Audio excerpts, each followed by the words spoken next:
own crypto. Like, what's this? Facebook has that. What do they have now? Libra. Libra. What the hell is that? Libra raises a lot of serious concerns. I'm not a big fan of what they're doing there. I think it's a big mistake. It was a neat idea that'll never happen. So it might help to kind of talk about the advancements of cryptocurrency through the years. 2017, 2018, when we saw the heights of the bubble, we saw it was like a year of speculation. People thought this technology would change the world, but no one really knew why. So all these startups came up to fruition. They had initial coin offerings, ICOs. People had this value creation from thin air, from just ideas, from just white paper, right? But money did fly into the ecosystem. A lot of smart people were in there making these startups. And then 2019 hit, we kind of figured out, well, is there a product market fit? Nobody is really going to use this if it comes out, right? So a lot of money then came out of crypto. So right now, there's the only form of investing in crypto right now that's popular is the initial exchange offering, the IEO. And those are still very profitable, and that's stuff we talk about in the newsletter. But right now is a globalization on this technology. Just this year, the World Economic Forum published the CBDC framework. CBDC stands for Central Bank Digital Currency. So it actually is teaching all these countries how to make their own cryptocurrencies. China has been ahead of the curve the whole time. They are coming out with theirs this year, very likely. They already have a pilot out. Theirs is called DECP, Digital Currency Electronic Payment, DCEP. Let's look at each of them individually. Facebook obviously is a central entity. It's a company that is creating a not-for-profit organization that's rallied around an organization of different people. So like we have venture capitalists, we have utility companies, we have payment companies, we have like Uber is involved, for example. And nobody actually owns this association. Everyone just has a vote. And they have created a currency that they originally were going to back it as one currency. Now it's going to be multiple currencies tied to each currency in the country. So USD coin, you'll have a pound coin, a euro coin. That's one model, right? The other model is the China model, where they say, this is going to be China's currency. And we are going to distribute it through all our tech companies. They already have Tencent involved, they have Alibaba, and all their biggest banks, they're all involved in distributing this currency. And the question is like, how is this going to change the world? How is this going to affect other cryptocurrencies, right? And how it will affect them is a little more unclear, other than the fact that it does provide another means to get to outside of the system. Because what we're talking about right now is still a centralized system, either from the top down, which is China going down to the people, or Facebook and up, right? Going from the people to the governments.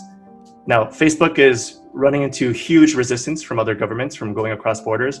China just does what China wants. They say, we want a currency, we're going to make it. So why would Facebook want to start Libra? So the primary reason is to expand into other countries that don't have very good banking systems. So if all I need, again, is a key to generate a wallet, to accept payments, I can now build a business in any country, as long as there's money coming in, as long as money can be transferred within that country.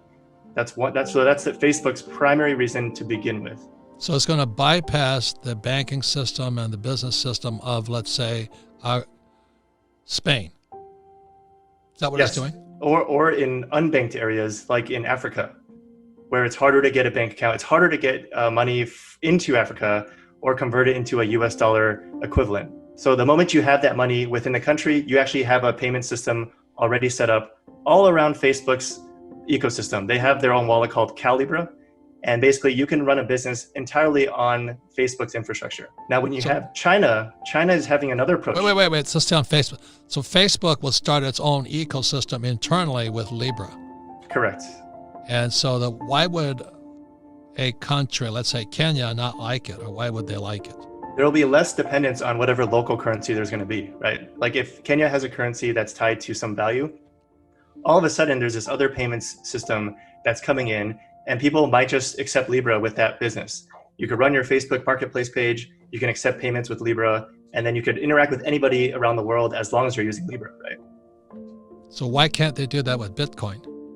So again, we talked about with the volatility of Bitcoin and the transfer speed of Bitcoin has issues. So Bitcoin, you don't want to spend Bitcoin because it's fluctuating in value. You might feel bad if you bought a coffee and then Bitcoin went up in value, right? For example. Also, Bitcoin does take it takes a few minutes to actually send. So I personally don't consider Bitcoin a currency. I do consider it more of a store of value or an insurance against other fluctuating markets. Would you recommend anybody buy Bitcoin as a hedge right now? I mean, like a guy like me, the reason I get excited about it is they tell me it's going to go to 100,000. So, idiot like me will just jump right in. Tell me where I'm screwed up thinking like that. I think it's not likely to go to 100,000, right? I can't imagine anyone buying it from somebody at $100,000. It just doesn't make sense to me. I do think because there is a negative correlation to the dollar, you see the Fed printing trillions of dollars, that it is possible that Bitcoin is as a diversification play. If you're looking at the technology and the advancement in technology like me, I look more into Ethereum and some of the projects in Ethereum. So my Bitcoin holding is actually very low. I anticipate a drop in May, like I said, just because inflation will be halving, right? This cryptocurrency thing is the future, but there's going to be a lot of ups, downs, scams, losses, some tears, and all this.